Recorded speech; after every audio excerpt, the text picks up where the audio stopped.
In this video, I'll walk you through how to reset your Salesforce password safely and correctly.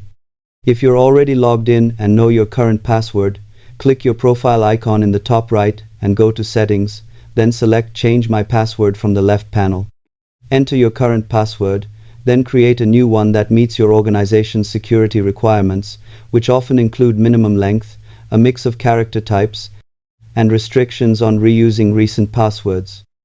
If you've forgotten your password and can't log in, go to the Salesforce login page and click Forgot Your Password, then enter your username to receive a reset link by email. Follow the link promptly, as it may expire for security reasons.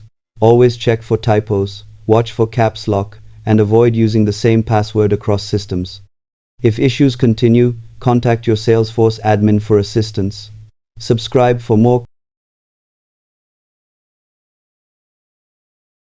clear Salesforce tutorials.